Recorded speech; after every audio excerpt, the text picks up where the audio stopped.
एक छोटा और सुंदर गांव था जहां खुशहाली और आनंद का माहौल छाया हुआ था। इस गांव में एक बहुत ही बड़ा और सुंदर मैदान था। इस मैदान के मालिक ने समय समय पर गांव वालों को मैदान में आने की अनुमति दी थी। गांव के बच्चे इस मैदान के बारे में बहुत उत्साहित हुए और वे रोज मैदान में खेलने के लिए जाते थे। इस मैदान में एक बड़ा और बेहद सुंदर पेड़ था जिसे अहंकारी रूप से स्वार्थी वृक्ष कहा जाता था। ये पेड़ अपनी बेहतरीन सुंदरता के लिए जाना जाता था और उसे लगता था कि उसके साथ कोई अन्य पेड़ बहुत कम होते हैं।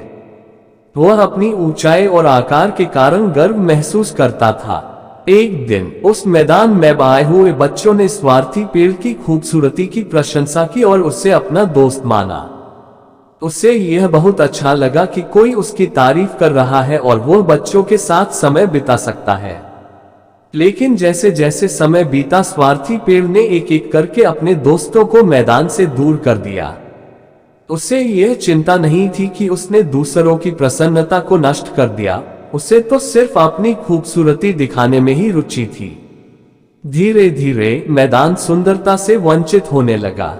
मैदान का रंगीनी गायब हो गया और ग्रास का आधार टूटने लगा। वृक्षों ने धीरे धीरे सूखना शुरू कर दिया और मैदान की रोशनी डूबती चली गई। स्वार्थी पेड़ तकलीफ में था, लेकिन उससे यह समझ नहीं आ रहा था कि उसने मैदान के अन्य पेड़ों को कैसे नुकसान पहुंचाया है। वह अब एक अकेला और उदास वृक्ष बन गया था। एक दिन एक छोटा बच्चा स्वार्थी पेड़ के पास आया और उसने मैदान की तरफ इशारा किया। स्वार्थी पेड़ ने इस बच्चे के प्यार और देखभाल को अनुभव किया और वह दुखी हो गया। उसने अंदर से एक पुष्प निकाला और उसे बच्चे को दिया।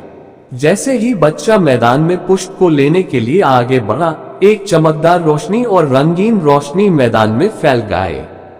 मैदान के सभी पेड़ अपनी खुशहाली और सुंदरता को वापस प्राप्त कर लिया।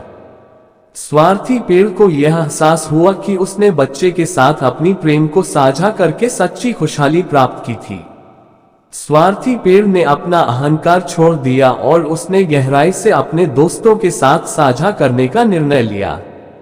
उसने इस अनुभव से सीखा कि सच्चा सुख और सुंदरता उसकी मेहनत और खुशियों को बांटने में है, न कि सिर्फ अपनी दिखावटी रूप से। उसने अपना अभिमान त्याग दिया और समझ गया कि सच्चा धन और सुंदरता दूसरों के साथ साझा करने में होती है। इस तरह स्वार्थी पेड़ ने नया जीवन शुरू किया और उसके आसपास का पेड़ फिर से खुशनुमा हो गया। वह अब एक खुशहाल और दयालु पेड़ था जो अपने प्रेम और खुशी को दूसरों के साथ बांटता था।